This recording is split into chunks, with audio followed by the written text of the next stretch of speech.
খানাপাৰাৰ সেউজ পাহাৰ ধ্বংসকাৰী USTMৰ পক্ষত এইবাৰ প্ৰদেশ কংগ্ৰেছৰ সভাপতি ভূপেন বৰা।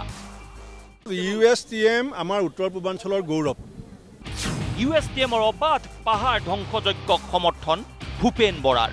এই অনুষ্ঠানবিলাকে কেতিয়াও অসম বিৰোধী উত্তৰ পূৰ্বাঞ্চল বিৰোধী কোনো কথা কৰিছে বুলি মই শুনা নাই। যোৰাবাদ খানাপাৰাত পানত ডুবা ভুক্তভোগীয়ে তুলা ধুনা দিলে ভূপেন বৰাক।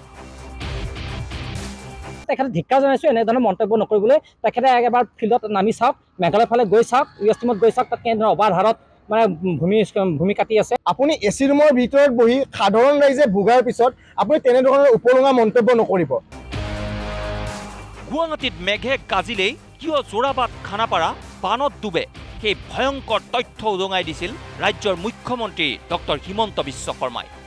ইয়াৰ আঁৰত আছিল খানাপাৰাত মেঘালয়ৰ ইটোৰ পিছত সিটো পাহাৰ ধ্বংস কৰি প্ৰকাণ্ড প্ৰকাণ্ড অট্টালিকাৰে নিৰ্মাণ হোৱা USTM নামৰ এইখন ব্যক্তিগত খণ্ডৰ বিশ্ববিদ্যালয়।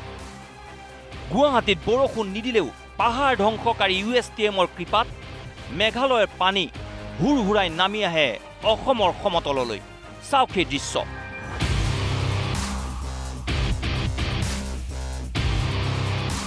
USTMৰ এইজন মালিকে 2008 চনৰ পৰা খানাপাৰাত মেঘালয়ৰ ইটোৰ পিছত সিটো সেউজ পাহাৰ টকলা কৰি কিদৰে অট্টালিকা বান্ধিছে তাৰ ছেটেলাইট আলোকচিত্ৰও মুখ্যমন্ত্ৰীয়ে ফাদিল কৰিলে। অসমৰ শিক্ষাৰ্থীৰ ওপৰতে পেপাৰ কৰি অসমৰ জনতাক এইদৰে নৰক যন্ত্ৰণা দিছে USTMৰ এইজন মালিকে। মুখ্যমন্ত্ৰী ডক্টৰ হিমন্ত বিশ্ব শৰ্মাই ঘটাইছে ইটোৰ পিছত সিটো বিস্ফোৰণ। আৰু মইতো ভাবোঁ যে USTMৰ মালিকে এটা জেহাদে আৰম্ভ কৰিছে।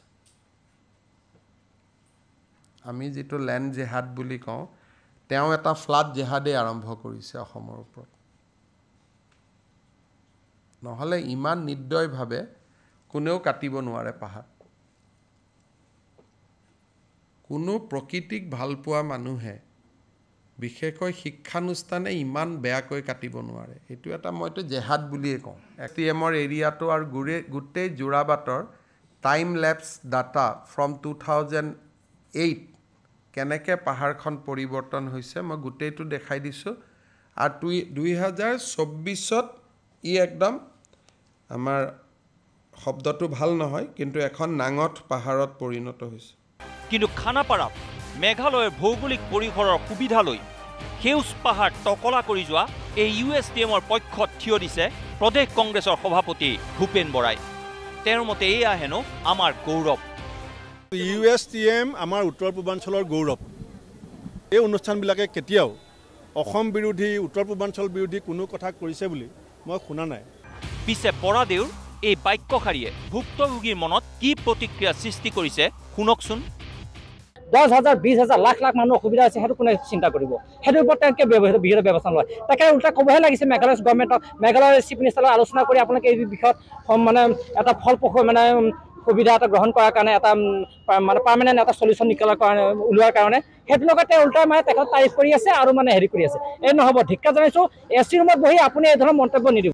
AC ৰুমত থাকি AC গাড়ীত ঘূৰি কেৱল সংবাদ মাধ্যমৰ কেমেৰা দেখিলে কথা কোৱা ভূপেন বৰাই মানুহৰ যন্ত্ৰণা বুজিব কেনেকে?